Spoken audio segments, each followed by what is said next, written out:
എല്ലാവർക്കും focus star PSCയിലേക്ക് സ്വാഗതം. October 22-ാം തീയതിയാണ് നമ്മൾ ടൈപ്പിസ്റ്റ്, കോൺഫിഡൻഷ്യൽ അസിസ്റ്റൻറ്റ്, സ്റ്റെനോഗ്രാഫർ തുടങ്ങിയവയിലേക്കുള്ള എക്സാം വരുന്നത്. കോമൺ എക്സാമാണ്. അപ്പോൾ അതിൽ നിങ്ങൾക്ക് ആ എക്സാം അതായത് ഒന്നിലധികം പോസ്റ്റുകൾക്ക് എക്സാം എഴുതുന്നവരുണ്ടാവും. അപ്പോൾ നിങ്ങൾ എഴുതുന്ന എല്ലാ പോസ്റ്റുകളിലും നിങ്ങൾക്ക് തീർച്ചയായിട്ടും ലിസ്റ്റിൽ വരാൻ സാധിക്കും. എന്തുകൊണ്ടാണെന്ന് വെച്ച് കഴിഞ്ഞാൽ എൻ്റെ ഒരു എക്സാമ്പിൾ വെച്ചിട്ടാണ് ഞാൻ പറയുന്നത്. എന്തൊക്കെ കാര്യങ്ങളാണ് നിങ്ങൾ ശ്രദ്ധിക്കേണ്ടത്, അതുപോലെ തന്നെ എന്തൊക്കെ കാര്യങ്ങൾ ഇനിയുള്ള ദിവസങ്ങളിൽ ചെയ്തു കഴിഞ്ഞാൽ മാക്സിമം മാർക്ക് വാങ്ങാൻ പറ്റും എന്നുള്ളതാണ് പറയാൻ പോകുന്നത്. ഇപ്പം ഞാൻ നിലവിൽ 4 ലിസ്റ്റുകളിലാണുള്ളത്. Typist grade 2 Kerala state development corporation for SC/ST limited, അതിൻ്റെ റാങ്ക് 58ാമത്തെ റാങ്കാണ്. Lower division typist Kerala water authority, അതിൻ്റെ റാങ്ക് 66ആണ്. Typist grade 2 various government owned companies corporations boards, അത് 112ാമത്തെ റാങ്കാണ്. Lower division typist Kerala state pollution control board, rank 27ആണ് ഉള്ളത്. ഓക്കെ, അപ്പോൾ എന്തുകൊണ്ടാണ് ഈ 4 ലിസ്റ്റുകളിലും എനിക്ക് ഇടം നേടാൻ പറ്റിയെന്ന് വെച്ച് കഴിഞ്ഞാൽ അതിൽ ഞാൻ കുറച്ചധികം കാര്യങ്ങൾ ശ്രദ്ധിച്ചിട്ടുണ്ടായിരുന്നു. എക്സാം എഴുതുമ്പോൾ കുറച്ചധികം കാര്യങ്ങൾ ശ്രദ്ധിച്ചിട്ടുണ്ടായിരുന്നു. അതെന്തൊക്കെയാണ് എന്നുള്ളതാണ് പറയാൻ പോകുന്നത്. ഓക്കെ, അപ്പോൾ ഇതിൻ്റെ എക്സാമും ഏതൊക്കെ എക്സാമുകളാണ്, അതുപോലെ തന്നെ ഓരോ എക്സാമിന് എത്ര പേരാണ് അറ്റൻഡ് ചെയ്യുന്നത് എന്നുള്ളത് ജസ്റ്റ് നോക്കാം. LD typist, clerk typist, typist clerk, ex service man only 3 പേരാണ് അറ്റൻഡ് ചെയ്യുന്നത്. അത് എറണാകുളം ഡിസ്ട്രിക്റ്റ്. LCIA NCA നോട്ടിഫിക്കേഷനാണ്, അതിൽ ഒരാളും. LD typist, typist clerk, ex service man only Kollam 14 പേര്. പിന്നെ തിരുവനന്തപുരം മുസ്ലിമിന് വേണ്ടിയിട്ടുള്ളത് 3 പേരും. LD typist NCA for SC Wayanad ഒരാളും. Computer assistant grade 2 direct recruitment SR for scheduled type only. Finance secretariat state wide 202 പേരുമാണ് എഴുതുന്നത്. Office assistant NCSC state wide 3225 പേര്. Stenographer direct recruitment Kerala state construction corporation limited state wide 1920 പേര്. Stenographer confidential assistant direct recruitment various government owned companies corporations boards state wide 2818 പേര്. Instructor stenography direct recruitment national employment services Kerala state wide 2124 പേര്. Stenographer confidential assistant direct recruitment various government owned companies corporations local authorities state wide 6022 പേര്. Confidential assistant grade 2 direct recruitment Thiruvananthapuram 1152, Kollam 500, Pathanamthitta 348, Alappuzha 530, Kottayam 482, Idukki 404, Ernakulam 832, Thrissur 620, Palakkad 591, Malappuram 515, Kozhikode 856, Wayanad 291, Kannur 404, Kasaragod 265.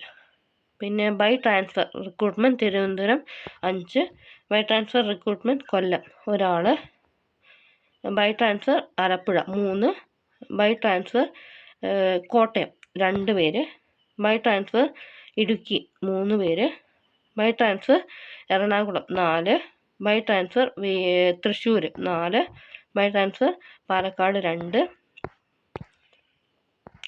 By transfer Malappuram 3, by transfer Kozhikode 3, by transfer Kannur 3, പിന്നെ by transfer Kasaragod 1. Confidential assistant grade 2 recruitment various owned companies boards corporations state wide 5798 പേര്.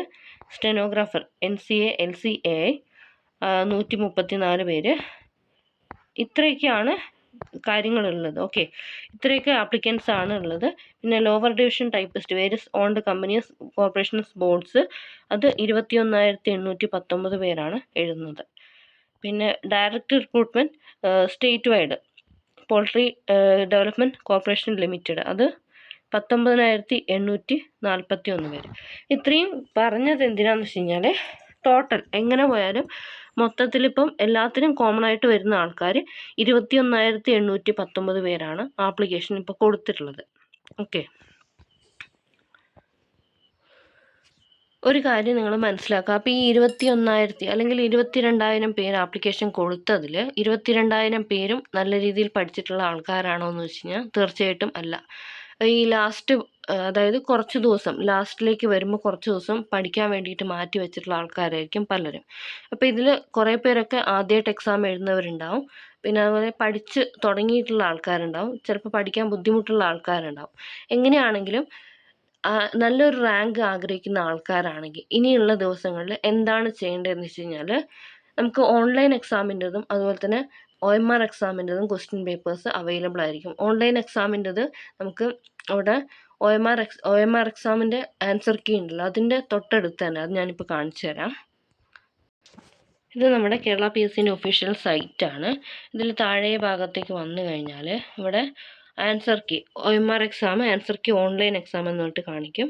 അപ്പോൾ ഈ online എക്സാമിൻ്റെ ഗുണം എന്ന് വെച്ച് കഴിഞ്ഞാൽ ആൻസർ കീയിൽ അതിൽ ക്വസ്റ്റ്യൻ പേപ്പറും ആൻസർ കീയും വേറെ വേറെ അല്ല, ഒരുമിച്ച് ക്വസ്റ്റ്യൻ്റെ കൂടെ ആൻസർ കാണും. ഓക്കെ, അപ്പോൾ ഇവിടുന്ന് നിങ്ങൾക്ക് ഡൗൺലോഡ് ചെയ്തെടുക്കാൻ പറ്റും. ഓക്കെ, ഇതിൽ നമുക്ക് സെലക്ട് ചെയ്തിട്ട് നോക്കിയിട്ട് ഇതിലേക്ക് താഴേക്ക് വന്നു കഴിയുമ്പോൾ ഓരോ പേജിലായിട്ട് നോക്കിയിട്ട് എന്ത് ചെയ്യാൻ പറ്റും, ക്വസ്റ്റ്യൻ പേപ്പേഴ്സ് ഡൗൺലോഡ് ചെയ്യാൻ പറ്റും. ഓക്കെ, പിന്നെ നിങ്ങൾക്ക് OMR എക്സാമിൻ്റെത് അതിൻ്റെ ഇതറിയാമെങ്കിൽ ക്വസ്റ്റ്യൻ പേപ്പർ കോഡ് അറിയുമെങ്കിൽ അത് നേരിട്ട് ടൈപ്പ് ചെയ്തിട്ട് നമുക്ക് ഡൗൺലോഡ് ചെയ്യാം. ഇല്ലെങ്കിൽ ഈ OMR exam answer key OMR exam എന്നുള്ളതിന് പോയിട്ട് ഇവിടെ നമുക്ക് എന്ത് ചെയ്യാം, ക്വസ്റ്റ്യൻ പേപ്പർ വേണമെങ്കിൽ പ്രൊവിഷണൽ ആൻസർ കീ എടുത്തു കഴിഞ്ഞാൽ ഇപ്പുറത്ത് ക്വസ്റ്റ്യൻസ് കാണിക്കും. ഓക്കെ, ക്വസ്റ്റ്യൻസ് ഡൗൺലോഡ് ചെയ്യാം, ആൻസർ കീയും ഡൗൺലോഡ് ചെയ്യാം.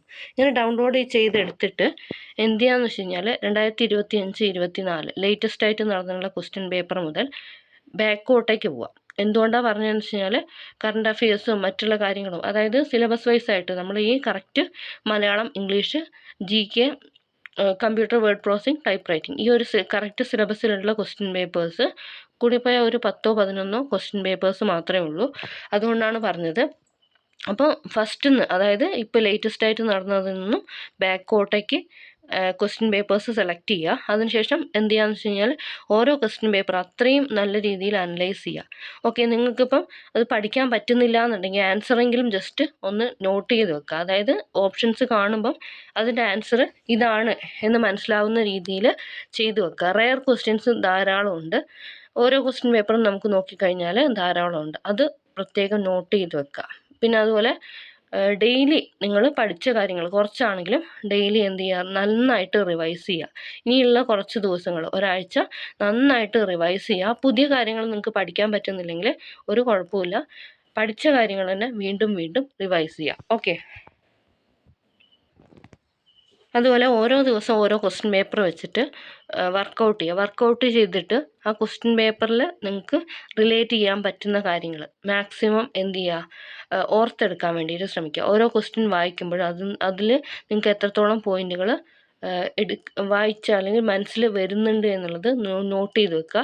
പിന്നെ ഈ ആൻസർ നമ്മൾ കണ്ടുപിടിക്കുമ്പോൾ എന്ത് ചെയ്യാന്ന് വെച്ച് കഴിഞ്ഞാൽ തീരെ ആൻസർ ചെയ്യാൻ പറ്റാത്ത ഭാഗങ്ങൾ മാക്സിമം പഠിച്ചെടുക്കാൻ വേണ്ടിയിട്ട് ശ്രമിക്കുക.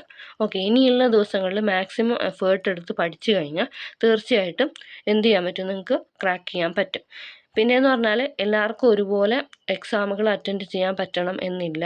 ഇപ്പോൾ ചിലർ ഒഴിവ് നോക്കുന്ന ആൾക്കാരുണ്ടാവും. അതായത് ഒരു ഒഴിവേ ഉള്ളൂ എക്സാമിന്, അത് പഠിക്കേണ്ട ആവശ്യമുണ്ടോ എന്ന് ചോദിക്കുന്നവരോട് എനിക്ക് പറയാനുള്ളത്, നിങ്ങൾ മാക്സിമം എത്രത്തോളം എക്സാം അറ്റൻഡ് ചെയ്യാൻ പറ്റുമോ അത്രത്തോളം എക്സാം അറ്റൻഡ് ചെയ്യുക. നമ്മൾ എക്സാം അറ്റൻഡ് ചെയ്ത് മാത്രമേ ഒരു നല്ലൊരു മാർക്കിലേക്ക്, അല്ലെങ്കിൽ മാർക്ക് നിങ്ങൾക്ക് കിട്ടുന്ന മാർക്കിൽ നിന്നും കുറച്ചുകൂടി മാർക്ക് കൂട്ടിയെടുക്കാൻ പറ്റുള്ളൂ. ഇല്ലെങ്കിൽ നിങ്ങൾ എന്ത് ചെയ്യുക, സ്വന്തമായിട്ട് OMR ചെയ്ത് പരിശീലിക്കുക. പരിശീലിച്ചതിന് ശേഷം മാത്രമേ, അതായത് നമുക്ക് ആ ഒരു ടെൻഷനും കാര്യങ്ങളും ഒഴിവാക്കിയിട്ട് മൈൻഡ് ഫ്രീ ആക്കിയാൽ മാത്രമേ നമുക്ക് പ്രോപ്പറായിട്ടുള്ള രീതിയിൽ മാർക്ക് കൂട്ടിയെടുക്കാൻ പറ്റുള്ളൂ. ഓക്കെ, അപ്പോൾ ഇനിയുള്ള ദിവസങ്ങളിൽ നിങ്ങൾ ചെയ്യേണ്ടത് മാക്സിമം പ്രീവിയസ് ക്വസ്റ്റ്യൻസ് വർക്കൗട്ട് ചെയ്യുക എന്നുള്ളതാണ്. അതുപോലെ തന്നെ അതിൻ്റെ കൂടെ നോട്ട്സും കൂടി നന്നായിട്ട് റിവൈസ് ചെയ്യേണ്ട ആവശ്യമുണ്ട്. ഓക്കെ, ആർക്കെങ്കിലും ക്വസ്റ്റ്യൻ പേപ്പറിൻ്റെ PDF വേണമെന്നുണ്ടെങ്കിൽ എന്നെ കോൺടാക്റ്റ് ചെയ്ത് കഴിഞ്ഞാൽ പേയ്മെൻ്റ് ഉണ്ട്, ചെറിയൊരു പേയ്മെൻ്റ് ഉണ്ട്. പേയ്മെൻറ്റ് തന്നു കഴിഞ്ഞാൽ നിങ്ങൾക്കത് ക്വസ്റ്റ്യൻ പേപ്പേഴ്സ് മൊത്തത്തിൽ കിട്ടും. 2006 മുതലുള്ള ക്വസ്റ്റ്യൻ പേപ്പേഴ്സ് ഉണ്ട്. ഒരു 60-ൽ കൂടുതൽ ക്വസ്റ്റ്യൻ പേപ്പേഴ്സ് തന്നെയുണ്ട്. അപ്പോൾ ഇപ്പോൾ നിങ്ങൾക്ക് കൂടുതൽ കണ്ടൻറ്റ് പഠിക്കാൻ പറ്റുന്നില്ല എന്നുണ്ടെങ്കിലും എന്ത് ചെയ്യാം, നമുക്ക് ആ ക്വസ്റ്റ്യൻ പേപ്പറിലൂടെ മാത്രം പോയി കഴിഞ്ഞാൽ നിങ്ങൾക്ക് മനസ്സിലാവും. റിപ്പീറ്റഡ് ആയിട്ട് വന്നിട്ടുള്ള ക്വസ്റ്റ്യൻസ് ധാരാളം ഉണ്ട്. അതിൽ റിപ്പീറ്റഡ് ആയിട്ട് വരുന്ന ടോപ്പിക്കുകൾ നമുക്ക് ഏകദേശം പറഞ്ഞു കഴിഞ്ഞാൽ മെയിൽ മെർജ് വരാറുണ്ട്, പിന്നെ ഡ്രോപ്പ് ക്യാപ്പ്, പിന്നെ അതുപോലെ കുറച്ച് കാര്യങ്ങൾ, ടാബുകളുടെ കാര്യങ്ങൾ, അങ്ങനെയുള്ള കാര്യങ്ങൾ റിപ്പീറ്റഡ് ആയിട്ട് വരുന്നുണ്ട്. അതിലുള്ള പോയിന്റ്സ് നമ്മൾ പഠിച്ചു കഴിഞ്ഞാൽ തീർച്ചയായിട്ടും അതിൽ നിന്ന് വരുന്ന എല്ലാ ക്വസ്റ്റ്യൻസും അറ്റൻഡ് ചെയ്യാൻ പറ്റും. പിന്നെ നിങ്ങൾ എക്സാം ഹോളിൽ പോകുമ്പോൾ മാക്സിമം എന്ത് ചെയ്യാന്ന് വെച്ച് കഴിഞ്ഞാൽ ടെൻഷൻ കുറയ്ക്കുക. ടെൻഷൻ കുറച്ചിട്ട് അറിയുന്ന ക്വസ്റ്റ്യൻസ്, അതായത് നിങ്ങൾക്ക് ക്വസ്റ്റ്യൻ പേപ്പർ കിട്ടുമ്പോൾ നിങ്ങൾക്ക് അറിയാത്ത പാർട്ടാണ് കിട്ടുന്നതെന്നുണ്ടെങ്കിൽ അത് ഒഴിവാക്കിയിട്ട് നിങ്ങൾക്ക് അറിയുന്ന പാർട്ടിൽ നിന്നും എന്ത് ചെയ്യുക, ക്വസ്റ്റ്യൻസ് അറ്റൻഡ് ചെയ്ത് വരാൻ വേണ്ടിയിട്ട് ശ്രമിക്കുക. ഓക്കെ, കോൺഫിഡൻസ് കളയരുത്. എന്താ വെച്ചാൽ നമുക്കിനി ഡിസംബറിൽ ഒരു എക്സാം വരാനുണ്ട്.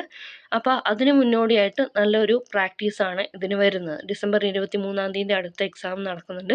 എത്ര പേര് എഴുതുന്നുണ്ട് എന്നുള്ളത് അറിയില്ല ഈ വീഡിയോ കാണുന്നതിൽ. അപ്പോൾ അവർക്ക് ഈ ഒരു എക്സാം പ്രാക്ടീസാണ്. അപ്പോൾ നിങ്ങൾ എത്രയൊക്കെ എക്സാമുകൾ ഉണ്ടെങ്കിലും മാക്സിമം പോയി എഴുതാൻ വേണ്ടിയിട്ട് ശ്രമിക്കുക. എക്സാം ഇപ്രാവശ്യം 7 മണിക്കാണ്, രാവിലെ 7 മണിക്കാണ്. അപ്പോൾ നിങ്ങളുടെ മാക്സിമം അവിടെ നേരത്തെ എത്താൻ വേണ്ടിയിട്ട് ശ്രമിക്കുക. കുറച്ച് നേരത്തെ എത്തിയാൽ തന്നെ ടെൻഷൻ കുറയ്ക്കാൻ സഹായിക്കും. ഓക്കെ, ഇത്രയും കാര്യങ്ങളാണ് പറയാനുള്ളത്. Thanks for watching. Have A nice day.